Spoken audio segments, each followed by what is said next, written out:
Hi, this is Joshua Kulp for Daf Shevui. We are learning Masechet Ketubot Daf Tzadi Het, page 98. And I wanted to go over just the beginning of the Gemara, just maybe on a very pshat level, a very simple level, but talk about how it's still a relevant discussion today, maybe a relevant economic discussion that some of you may have in your workplace. So I just wanted to dwell on that for a moment.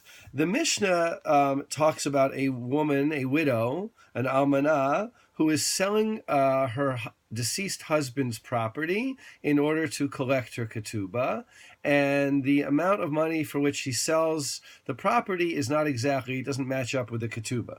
So the Mishnah begins, almanah shahita ketubata matayim. So her ketubah is 200. Umachra shaveh maneh b'matayim. So she sold a piece of land that was worth 100 for 200 zuz.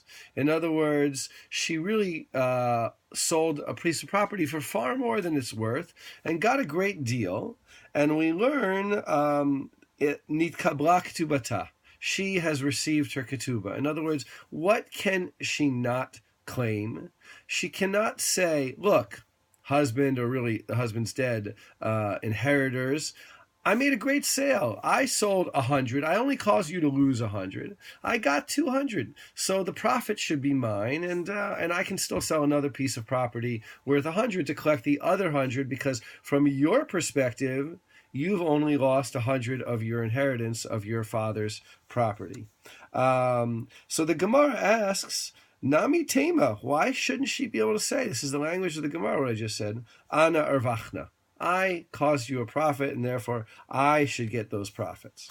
Amar Rav Nachman, Amar Rabba Bar Avuha, on the bottom of page Tzadi Het, he says, in the top of Tzadi Het Amud Bet, Kan Shana Rebbe Hakol Lebal Hamaot. Here, Rebbe, the editor of the Mishnah, by including this halacha in his Mishnah, taught his opinion in a machloket Tanaim, in a Tanaic dispute, that the owner of the property gets the entire profit. And in other words, if an owner who sends an agent to go out to sell something, and the seller gets a really good deal and causes a greater profit for the business owner, the profit goes entirely to the business owner. Kedetanya, now we bring a braita that supports this. Hosifulo achat yetera hakol shaliach divrei Rebbe Yehuda. So if the buyer adds an extra zuz to what the thing that is being sold is actually worth, all of the property goes to the agent, according to Rebbe Yehuda, and Rebbe Yossi says everybody they divide the profits, the sender and the agent. And then we get another braita, Hatanya Rabbi Yossi Omer Hakol Lebal Hamaot, that the sender gets all of the profit. And really here, I think you have, in other words, three opinions. The sender gets the entire profit, the agent, the actual seller, gets the entire profits, or they split it. And when we think about it, they all make a certain amount of sense, but from different perspectives. The property being sold belongs to the owner. So if he makes a profit, a greater profit, why shouldn't he get all of the profit? After all, it's his stuff. If I send somebody out to sell some stock and they can get a greater price, maybe I should get the whole profit, right? But the problem with that is from an economic perspective, an incentive perspective, the sender would also like to incentivize the seller to get a better deal. So that seems to be the shita,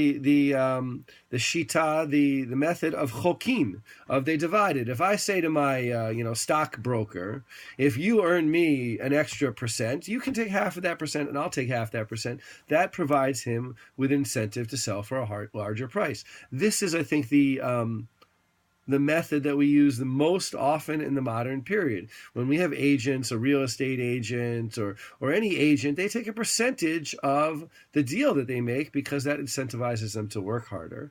And the other shita, the other method is everything goes to the profit, which would to the agent. All of the profit goes to the agent, because that would most incentivize him. And after all, he's the one who maybe worked hard to make the better deal. If I said sell me this for 100, so all I'm expecting to get back is 100. If you can sell it for more, it's your profit. May give him a greater incentive to sell it quicker, and that thereby benefit the sender as well. So that's a little bit of the machloket. I think it's still a very modern issue. How do we create the best balance of incentivizing agents and still preserving profit for the people whose capital is being used or being sold?